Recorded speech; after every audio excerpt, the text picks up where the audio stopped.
Here we are again.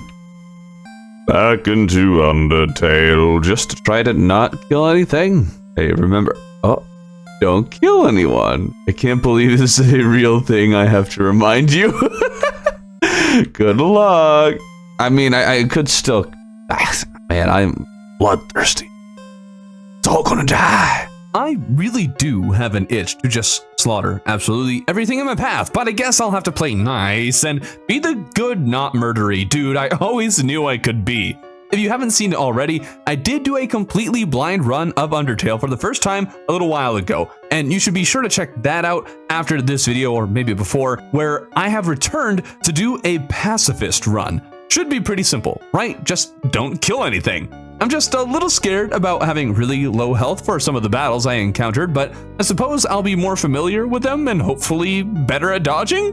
What I am most curious about is how the story might be different this time. Undertale, from the whispers I hear about it, sounds like a game that should be quite different, though this part with the goat lady has been pretty much the same thus far. Maybe I'll just have to go out of my way to answer some of the questions differently to see what happens, just so long as I choose the peaceful options each time, alright? Part of me wishes Goat Lady remembered me like the flower did and would act differently, but nope, same stuff, including the whole walking alone section. No, not going out. No, no, it's so scary. I can't do it. Oh, I'm way off the path. Oh no. Oh no, I'm crashing. Last time she told me to stay here and gives me a phone to contact her with. It feels like something should happen if I hang around here long enough. So I tried doing that for maybe longer than the first run, but got bored again and figured I'd move on. Please let me know if something does happen if you wait here long enough, because I'm just not patient enough for that. I tried to see if I could game the system with the monster candy. Taking 3 made it spill because I took candy too fast or something, so I took 2, left the room, hoping it reset, and returned. Oh, it spilled again. Our first enemy, a Whimsum, appears, and of course, I spare it. Oof. Oh, dodge a bullet there. All right, we're doing it. We're doing a great job right now. Hello, this is Toria. For no reason in particular, which do you prefer, cinnamon or scotch? Wait, do not tell me, is it cinnamon? No. As you can hear, yes, I started assigning voices to all the main characters. Anyways, last run I said cinnamon was my favorite, and she was kind of meh about that, so I figured she'd love butterscotch, or at least love that I would answer butterscotch, but then she said the same things as last time, so guess it doesn't matter what I say. Sad. Blushes deeply, ribbit. I almost first tried this puzzle on memory alone. The frogs are a little goofy. You are intimidated by Frogger's raw strength? Only kidding. We come to the 3 rocks. And to push the cowboy rock. Oh there, partner. Who said you could push me around? So you're asking me to move over? Okay, just for you, pumpkin. I don't know why, but I think that's the most accurate voice, and it's not even for a main character, all right? It feels great. And, oh, whoa, didn't see it coming, did not. We spared the ghost with the top hat, and I run into a spider bake sale I really wanted to find last time I played. There is no mention of baked goods, just says to leave money in the web, which has me a little concerned I'm about to be robbed, but I decided to give it a try. They gave me a donut. My pacifism is put to the test when one of these disgusting creatures appear. My video game logic dictates that ugly things must be slain. So this is really running contrary to how I normally play games. I came to the switch puzzle, and last time a bunch of people said I should have read the signs. I didn't realize there were signs last time, so I checked them out, and sure enough, they gave me the answers by listing a colored switch that doesn't actually appear anywhere, which I guess might as well be saying press the colored switch you can't see. This pair of vegetoids kill me, which means I have to kill them, right? I might be a pacifist, but revenge can easily be reheated in the microwave of evil. Not that I'm evil. This is clearly a justified killing of sentient vegetables. Oh, great. Now I'm imagining myself fighting Larry the Cucumber. This death did set me back quite a bit, actually, which doesn't leave a feeling of confidence within me. With less life, I might die a lot more, meaning I might have to redo large sections with obnoxiously long talking sections. Really wish there was a skip function, but I guess if there was, then people would miss out on some of the good dialogue. Just I had to skip if you've already read the dialogue. Maybe, I don't know, but it would be nice. I make it to Toriel's house, go to my room, and flick the lights. Pi is there when I wake up. The game still doesn't understand that I'm American by assuming I can't consume more pie, but it's all basically the same. And by that I mean like everything that's going on it's all the same. I did break into Toriel's room and found something I didn't see before. Why did a skeleton want a friend?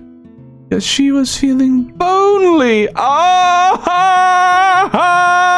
But yeah, it's all the same. I'm only protecting you. You understand? Go to your room. Nope. This is your final warning. Toriel is spared, and turns out she gets easier, not based on dialogue, but based on my current health, because I did in fact do much better at dodging this time. Goodbye and good riddance. Time to meet the skeletons. And it's time for a moment of honesty. I am trying to blast through this because it's pacifist, and actually not all that interesting when doing that. At least not on the second attempt. It's been kind of fun, but frankly, there haven't been enough changes yet to make things all that interesting. I have to assume there will be more differences that crop up, and I still wanted to make sure I sought out new material so I didn't end up actually blasting through the game in one sense, but I definitely didn't spend as much time in battles focusing primarily on finding the fastest method for smearing foes. But I think this one piece of dialogue that happened immediately after that helped reignite my interest. Yo, a percussion in the hand trick. Wait a sec. Have you heard it before or something? You turned around before I said to. Weird. I don't remember that line, so it sounds like Sans knows something. I'm gonna have to keep an eye on him. Of course, Papyrus appears, which will allow me to perfect my voice for him. Hey, take it easy. I've got a ton of work to do today. A skeleton! Sans! Come on, you're smiling. I am, and I hate it. Why does someone as great as me have to do so much just to get some recognition? Don't worry, Papyrus, I recognize you, and it would appear that you might just recognize me. Sans, oh my god, is that a human? And it looks so familiar. Do I? I think it looks familiar because it's a rock? Oh. Hey, what's that in front of the rock? Oh my god, is that a human? I was so hoping he'd recognize me after Sans hinted at knowing me. Come on, skeletons, come on, you can remember. I run into the dog, which I still love, and then encountered the snow sentry, which I missed last time. I took a snowman piece from him, which I guess I'm supposed to bring somewhere or to someone. Really though, that's human. Do I know that person? Do you not know who you know? Of course I know. I wanted to know if you know. I know as much as I know who I know. You know. Come on, guys, you gotta recognize me at some point, right? There's no way you're gonna just tease this. Undertale would definitely go all the way if what I've heard about the game is correct. Come on. I run into dog marriage, which was so much easier this time now that I knew how to get away from them. Don't touch my hot dog. He means me.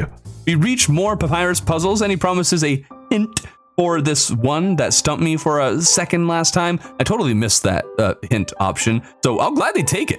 So you want a hint, huh? Well, I've been looking at the puzzle, and I think the solution is to turn all the X's into O's. You should try that. Ask again for more. Great. Okay, probably just shouldn't even bother anymore. Thankfully, I did a whole lot better with the puzzle this time. We slide on past the next puzzle when I spawned this path I don't remember. Hi, Sans. What's up? Oh, eyes. Huh? I throw some googly eyes on a deer and die for my trouble. On the return trip, I tried taking off ornaments, and turns out these are no ordinary ornaments. Kind of sick, but I find this one cave entrance that leads to a door, and I haven't the foggiest how to open it. I tried turning the mushrooms on and off, but I have no idea, so I left without opening the door. I can at least assume you can open it, right? Right? There was also this bear in the village who talked about the deer, who apparently is the reason for this Christmas-esque celebration. Off to Papyrus, and the whole battle is exactly the same, but once the battle was over, I thought it would be a good idea to seek out his home. He said he'd be waiting there, so I'll just have to figure out where his house is. Is this his home? Wow, so you're gonna date me? You're trying to go into my house without me? That's really weird. Oh, okay. What the heck?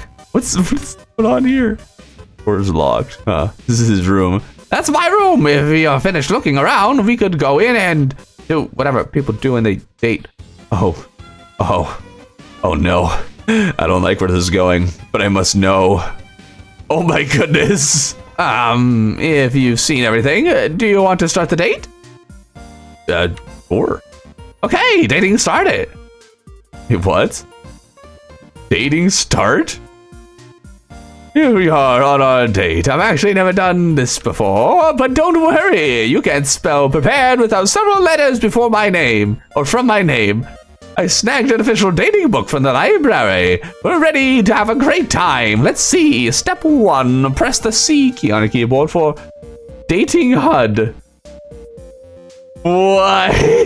The date goes quite well, I think. He even brings out his special clothes. Hubert, it's clear now you're madly in love with me. Everything you do, everything you say, it's all been for my sake, Hubert. I want you to be happy too. It's time for me to express my feelings. It's time that I told you. Papyrus. Boy, is it hot in here or is it just me? Oh, shoot. Hubert, I'm sorry. I don't like you the way you like me. Romantically, I mean. That really didn't go the way I was expecting it to, which I guess is perfectly on brand for Papyrus. I have been turned down by a goofy spaghetti-loving skeleton, but he still gives me his number and tells me to call him anytime. Platonically. Well, gotta go. That was an experience unlike any other in my life. Is that what dating is like? I talk with Sans and realize Flowey might actually be talking with Papyrus for some reason. I think I might have put this together last time, but I didn't remember. This other flower tells me there's something behind a waterfall, and I find an old tutu. I can't help but wonder if these items have a special purpose other than being stat boost, but I don't know. Papyrus has a rather sketchy conversation with Undyne and later calls suspiciously, asking what I'm wearing. I thought at the time that Undertale had made a mistake, because Papyrus said he randomly dialed numbers till he found mine, but I remember him just giving me his number. But now I realize he gave me his number. I never called him, nor did I give him my number, so I guess that makes sense. Anyways, I tell him the truth about what I'm wearing. Undyne still finds me, and I do quite a terrible job at dodging the blue spears. Moving on, I run into this little snot. He asks what a star is, and if he can kill it, and then asks if I am a star. That didn't sound terrifying at all. Now, what I really wanted to know is what Papyrus says after telling him the truth of what I was wearing, and turns out he's playing 3D chess while I'm still playing checkers, because he expected me to change my clothes after having told him the truth, and so he told Undyne exactly what I told him, expecting my change due to the obviously suspicious question. Yep. There it is. Now, while I was playing last time, someone told me to give the statue an umbrella, but I didn't because it would not have occurred to me to do this on my own, and so I didn't. But this time I figured I'd hand an umbrella to the thing, and all that happens is some music plays. Nothing else. Am I missing something? I walked to the kid, run from Undyne, and then expected this dummy to leave me alone since I didn't kill his friend at the start of the game, but it turns out that me speaking to the dummy still killed the guy. And so I'm stuck fighting the dummy anyways. Come on. That's so lame. I thought I'd skip this battle or something. Come on, Undertale. You got some different dialogue, but it wouldn't seem the events are happening all that differently. Come on, give me a little more variation. I buy the cloudy glasses from the turtle because if Terraria has taught me anything, extra iframes are the absolute best. I run into Temmie again and then accidentally tapped the wrong key and ended up here. Wait, what the?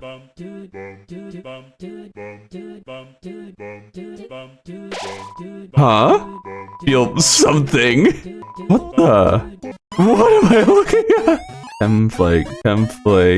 Temflake expensive. Pay for college. Well, that was interesting. Moving on, we run into Undyne and the kid gets in the way. I actually saved the kid this time, which I hoped would mean I wouldn't have to fight Undyne this time, but I was still stuck in the battle. The fight was the same as before, and I pour water on her. Revive, you little fish. Off we go into the hot place, and I realized I haven't gone down these stairs before, so let's see what's on down there. Hello. Guess the Grim Reaper or River Person exists, whoever they are. They can take me to Snowdin or the Waterfall and the hot place. I decided to visit Snowdin, figuring I'd stop by Papyrus's place because I'm pretty sure he and Undyne are hanging out there. Nobody was home though, so I checked the house with the mustachioed rock, but it's just people who love to hear knocks, so I'm not sure where Undyne might be. Oh well. More importantly, the Grim Reaper's boat act's funny. What? What the heck am I looking at? Guess we'll continue into my least favorite part of the game, the part where I run into Alf. So of course, now there's way too much dialogue to click through, and nothing was really different either. Mettaton appeared, pretty sure I accurately guessed the number of flies in a jar, and I think guessing accurately more times than before has given me some more options. Monster is this? Frogget. Oh, come on! These are different. Would you smooch a ghost? It's all heck yeah, alright.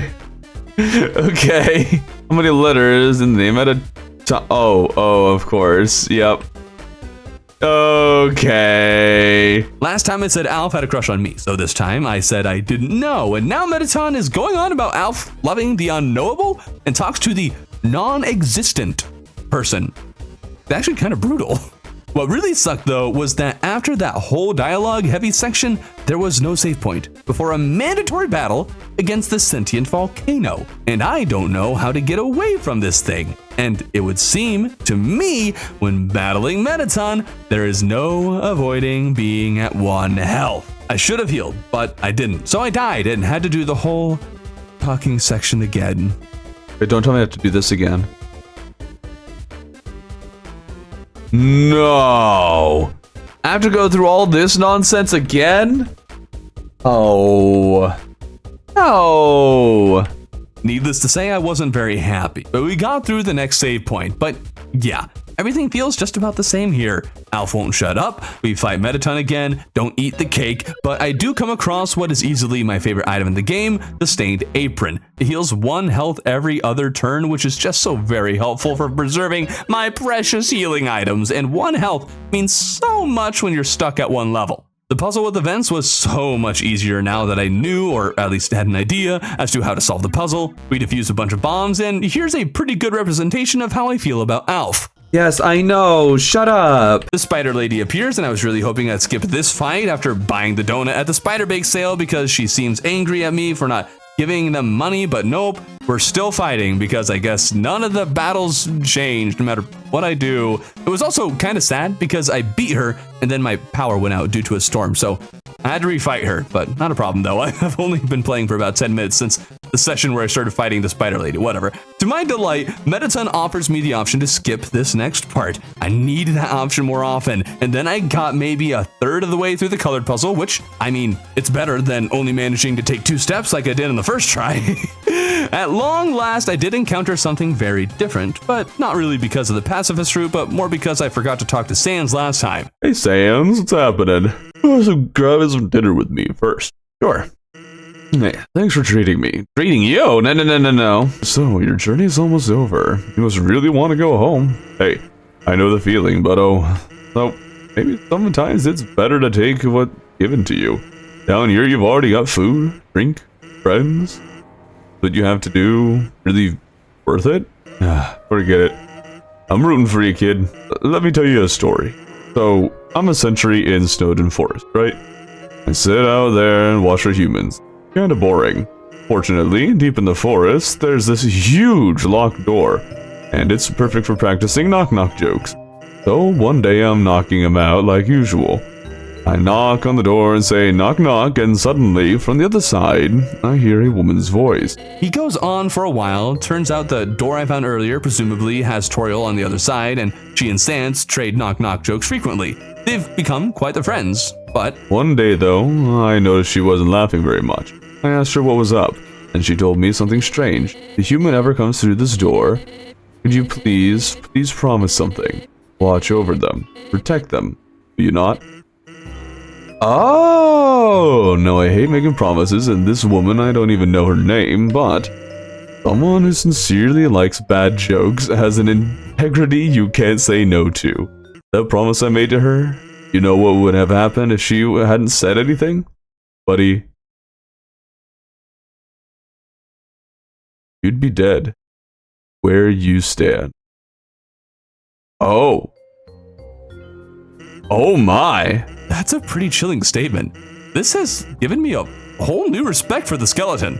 And now Sans is all the more terrifying. I stock up on some food at the Glamburger restaurant. Continuing on, I reach this bridge where I remember there being a series of enemies that were quite tough to defeat, but there were only one. Or at least there was only one, which struck me as a little odd. Something's different, so that's cool. Maybe it's a different bridge? I don't know. Maybe they only appear if you kill people. Either way, I'm happy to not have to deal with them. And Metaton, my favorite clanker, gives me the option to skip his dialogue again. Man, I love this machine. Thank you for giving me that option. I nearly won the fight on the first try. Pretty sure I was like 1 or 2 shots away, which sucks, but we got through the robot and Alf tells me I'll have to kill the king.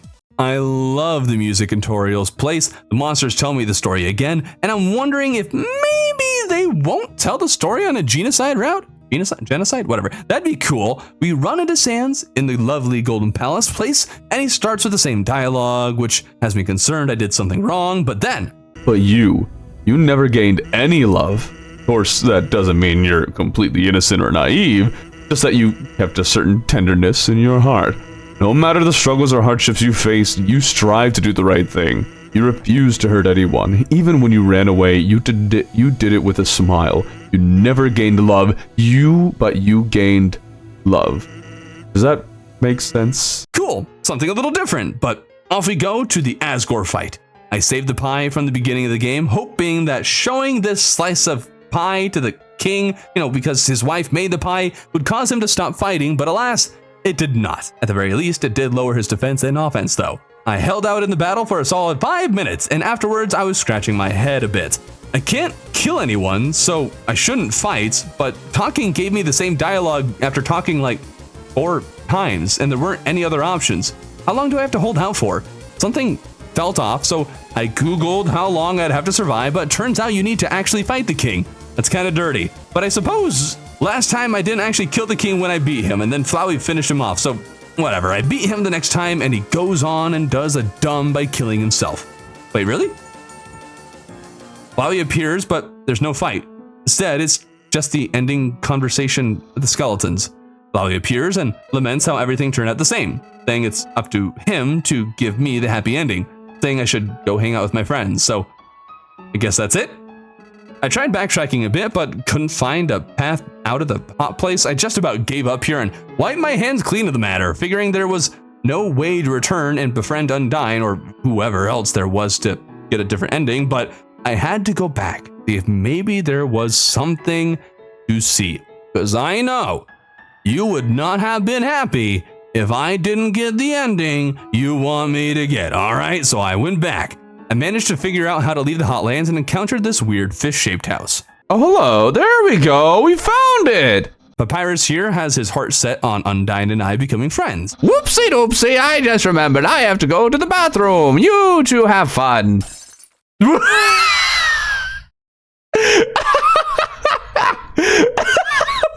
I just...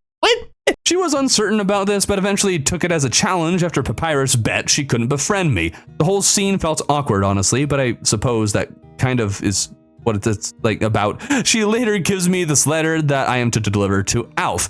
Of course, this happens to be a love letter, and Alf interprets it as being from me and decides to go on a date with me out of pity. No! No! Never, not Alf.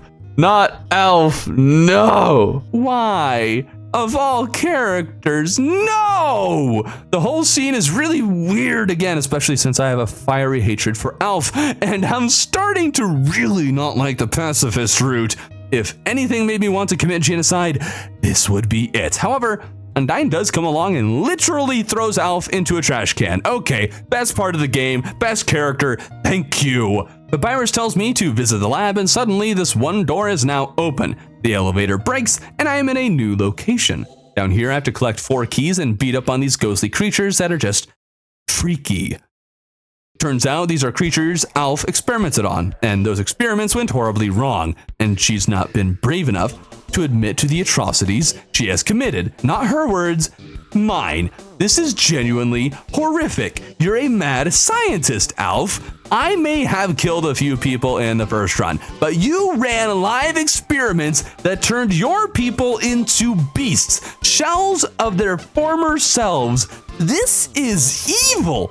You are evil.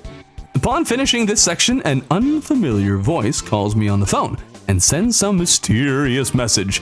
The elevator brings me to the gray place, but there's vines around the elevator. I guess maybe this means I should go back to the Asgore fight. Only this time, the battle doesn't even begin, and Toriel appears. I must have done something, right? This is new. It's not long until most of the crew has gathered around, and Papyrus was the one who called them together. But how did he know to call everyone? Oh. Flowey! What are you doing? Good he is. While you guys were having your little powwow, I took the human souls, and now not only those under my power, but all your friends' souls are going to be mine too. And you know what the best part is. It's all your fault. Flowey puts me in a box, and my friends protect me for a bit, and all of the other creatures appear. But Flowey does a thing, and... Wait, that's Asriel. That's the sun. Asriel Dreamer. Yep, guessed it. Got it right. This was rough. I lasted a while before I died and tried again and again and kept dying and repeating with my heart fixing itself because of determination. It was honestly a bit frustrating because there were no signs that I was making any progress at all, and I kept just trying to survive because I can't flee or spare or even hit him. So you kind of just hang around being killed over and over again with no indicators that I was making progress, and I was really not very excited about it. Wish there was a little something more indicating I was actually making progress, but perhaps the point of this battle is to demoralize you because you're supposed to stay determined and whatnot, you know, and what the game is saying, just in real life, not in the game. I don't know. I was quite happy when a second phase began, and he says he'll erase my memory from my friends' minds, but then I remind them of our friendship, and Asriel is reminded of his friendship with the human who died because I'm a lot like them, or something, and Asriel starts to feel sad. And boom, sad scene with Asriel. Oh, he's the flower, by the way. Should have mentioned that. He's absorbed everyone's souls, and that made him turn into this form, and now he can feel feelings, unlike when he's in his flower form. I don't know. I don't really get this part of the lore. Oh, also my name is Frisk, apparently. That's not the name I typed in at the beginning. Anyways, using his power, Asriel tears the barrier apart, which uses all his power, so he'll turn back into a flower. But I hug him, so it's okay now. And I'm brought back to a scene with all of the others. They say we can go to the surface anytime now, but that I can go on a walk and talk with all of my friends before leaving. I consider it for all of a split second before deciding that I am all talked out. Going to the east. Goodbye. Later. We're brought to this lovely scene. It's the end of the road. The monsters are free to walk about the surface. The journey comes to a close in a very happy way, and I choose to stay with Toriel. The credits are a lot more goofy, and the monsters are shown in what I assume must be their various places that they find themselves, and Toriel leaves one last slice of pie in my room. Well, that was neat. Found a few new things. It was a nice ending for everyone. Very happy. Kind of confused by the whole Asriel thing, and I think I preferred Flowey being this strange character you can't really figure out. It's safe to assume that he's up to no good, but also appears he wants to be a good person, or at least that was my view of the flower before Asriel and that whole deal. Now I don't know what to think of him. In the end, it was just kind of nice. Not a whole lot of changes brought about by being a good guy until like the very end. Alf's constant talking makes me want to go on a murderous rampage though, so if you enjoyed the video, be sure to leave a like and comment something below so I can justify committing genocide.